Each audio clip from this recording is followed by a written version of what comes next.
You said that Britain was a hugely diminished country as a result of the House of Commons vote against military intervention in Syria. Since then, things have changed. As you know, President Obama has backed out of holding a vote on military action in Congress, and now the path has been paved for Assad to hand over Syria's chemical weapons. Do you still feel that Britain is a hugely diminished country? Yes. I think you only had to look at Mr. Hague at the recent talks in Geneva, standing rather embarrassedly to one side with no part to play in that process.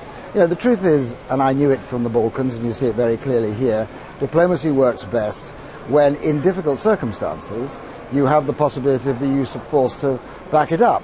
I mean, do you really think that if the United States had followed the British Parliament's lead and decided not to act, Mr. Putin and Mr. Assad would have proposed this? Not at all. They'd have gone ahead exactly as they were.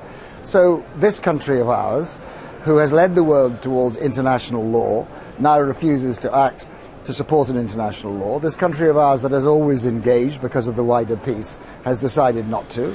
Others were serious about moving towards military action if it was necessary. The consequence of that is a diplomatic possibility in which Britain played no part. And do you Are you feel, proud of that? I'm certainly not. Well, do you feel America is diminished too? Because, of course, President Obama and his administration worried that they wouldn't get the support for military intervention in Congress. And there was an argument that is why he has, to some extent, put that out of reach for the moment. So are they diminished too?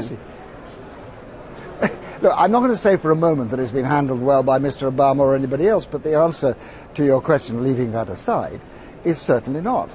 The truth is that Mr. Obama was prepared to take a risk before Congress. My view is he'd have got that. Certainly the Russians believe he would have got it, otherwise they wouldn't have moved. Mr. Obama has been prepared to use the threat of action in order to stimulate a process of peace. I think you have now a very, very interesting new dynamic. My view is that there will be many slips between cup and lip on this chemical weapons in gathering them up in Syria.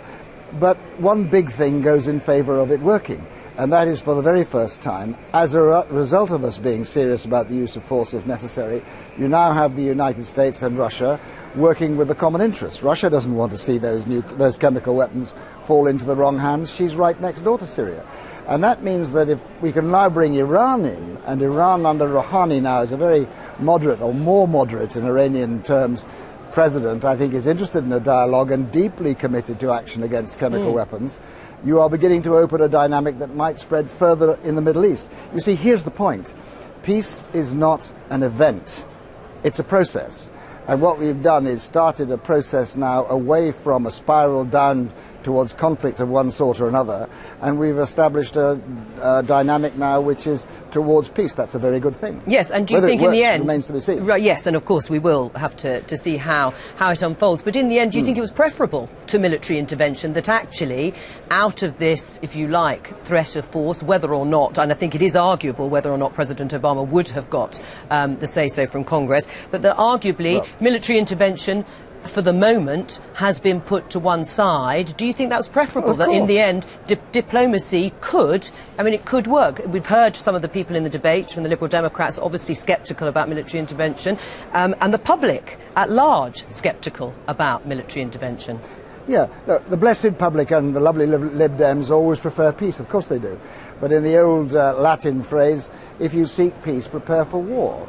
If you are prepared to go to action and you can stimulate a diplomatic and peace process, that's a very good thing. So is it a good thing? Well, of course it is. Better, we're now moving though. down the diplomatic track. Sorry? What I meant was it preferable than military? Do you think it will actually achieve more than military intervention might have done?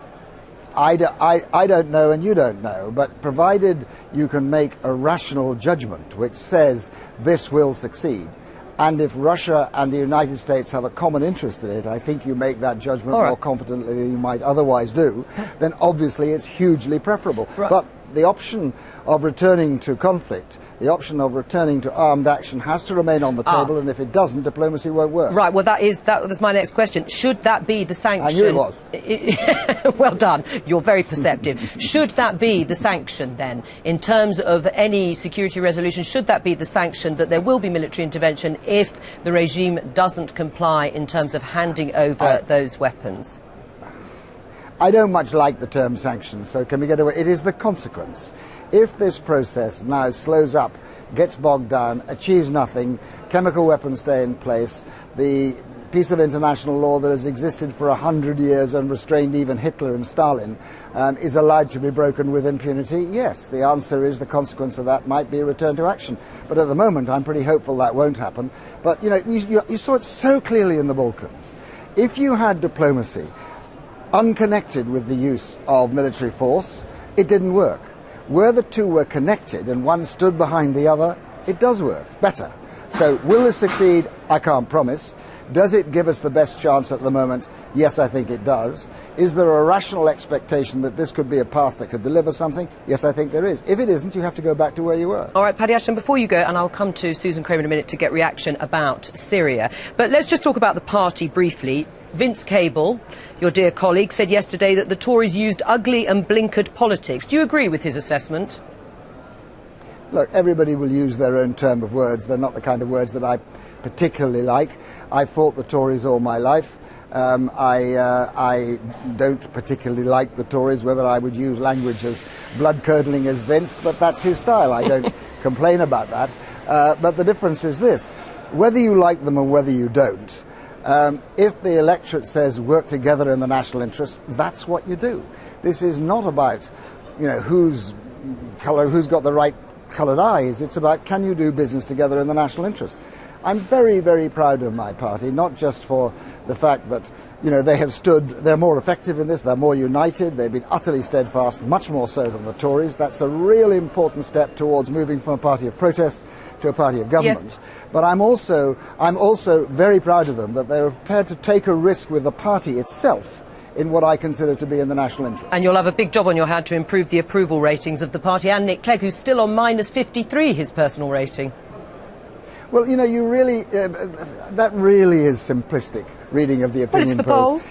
Just take a look at, no, forgive me, if you look at our target audience, actually that now is about 25%. That's Lib Dems, Tories thinking of vote Lib Dems, undecided who are thinking of voting Lib Dems, and Labourers thinking of voting Lib Dems. 25%.